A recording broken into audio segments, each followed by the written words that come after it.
দুষ্টু কোকিল ডাকে রে cook cook cook cook cook cook কু। ঠিক দুপুরটা গড়িয়েছে, মানুষের ঢল নেমে গেছে সিঙ্গেল স্ক্রিনে তুফান দেখার জন্য। বন্ধুরা, সমস্ত হলের আপডেট তোমরা পাবে, তার জন্য তোমাদের যেটা করতে হবে একটু ধৈর্য ধরে আমাদের ভিডিওগুলো দেখতে হবে এবং সারাটা দিন এবং এই পুরো ঈদ মরশুমটা তুফানের সঙ্গে কাটাতে হবে। তুফানকে সঙ্গে নিয়ে কাটাতে হবে তোমাদের এই মরশুমটা। আমি জানি তোমাদের খুব ভালো লাগবে। এই তুফান সিনেমাটাকে নিয়ে একদম বয়ে যাব আমরা তুফানের মতন। বন্ধুরা, এখন তোমাদেরকে 3টে হল দেখাবো। 3টে হল, দুপুর 3টের শো। আমি অবশ্যই ক্রেডিট দেবো যে সকল সাকিবিয়ান ভাইয়েরা আমাকে মেসেঞ্জারে এই আপডেটগুলো পাঠাচ্ছ, তাদেরকে অবশ্যই ক্রেডিট দেবো। দুজন ভাই দুটো আলাদা আলাদা হলের ভিডিও এবং আলাদা আলাদা হলের ছবি আমাদের পাঠিয়েছে। আর একটা হলের ছবি আমরা কালেক্ট করতে পেরেছি ফেসবুক থেকে।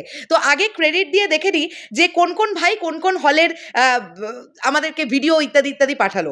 প্রথম যে হলটার নাম বলছি তোমাদের, সেটা হচ্ছে শাপলা সিনেমা রংপুর। শাপলা সিনেমা রংপুর, দুপুর 3টের শো। তোমরা স্ক্রিনে ছবি উঠছে দেখতে পাচ্ছ, হাউসফুল শো যাচ্ছে এবং তার সঙ্গে সঙ্গে একটা ভিডিও আমি অ্যাটাচ করার চেষ্টা করলাম। দেখো, তোমরা দেখতে পাবে আমি ভিডিওটার কোনো রকম সাউন্ড দিলাম না, তোমরা জাস্ট দেখে নাও। এটা হচ্ছে দুপুর 3টের শো, যেটা অলরেডি শুরু হয়ে গেছে, কেননা বাংলাদেশে দুপুর 3টে অলরেডি বেজে গেছে। এই ভাইকে আমি ক্রেডিট দেবো। এই ভাইয়ের নাম মোহাম্মদ রিয়াদ ইসলাম। রিয়াদ ভাই কিন্তু আমাকে পাঠিয়েছে শাপলা সিনেমা রংপুরের এই আপডেটটা।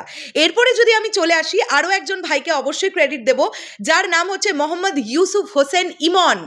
এই ভাই আমাকে পাঠিয়েছে সাভারের সেনা অডিটোরিয়াম, দুপুর 3টের শো হাউসফুল যাচ্ছে। দেখো, তোমরা অলরেডি স্ক্রিনে ছবি দেখতে পাচ্ছ এবং তারপরে আবারও আমি একটি ভিডিও অ্যাটাচ করলাম, যে ভিডিওটার অডিও সেকশনটা আমি অফ করে দিলাম, নাহলে আমার কথা তোমরা শুনতে পাবে না। এর পরবর্তীতে আমি যে হলটার কথা বলবো সেটা হচ্ছে শ্যামলী সিনেমা। শ্যামলী সিনেমা দুপুর 3টের শো যাচ্ছে হাউসফুল। এই তো সবে হাউসফুল শুরু। বন্ধুরা, একটু আগে রায়হান রফি ভাইয়া পোস্ট করেছেন, নিশ্চয়ই তোমরা দেখেছো, যে বসুন্ধরা স্টার সিনেপ্লেক্স বলে না, সরি, স্টার সিনেপ্লেক্সের যে কোনো শাখার আর একটাও টিকিট বাকি নেই।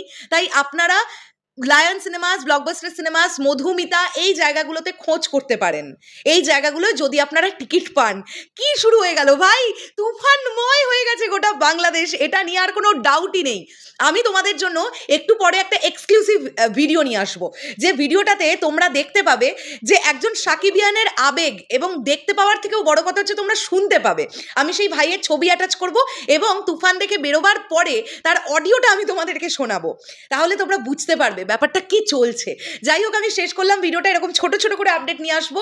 আর তোমাদের সবার কাছে অনুরোধ, যারা তুফান দেখতে যাচ্ছ, যদি সম্ভব হয় পাবলিকের ছবি বা অডিয়েন্স কি রিয়্যাক্ট করছে বা কিরকম ভিড় হচ্ছে টিকিট কাটতে, এই ছবি ভিডিওগুলো কিন্তু আমাদেরকে পাঠাতে পারো। কিন্তু কোনো ছবির, কোনো সিনেমার, কোনো দৃশ্যের কিন্তু কোনো ভিডিও করে আমাদের পাঠাবে না প্লিজ।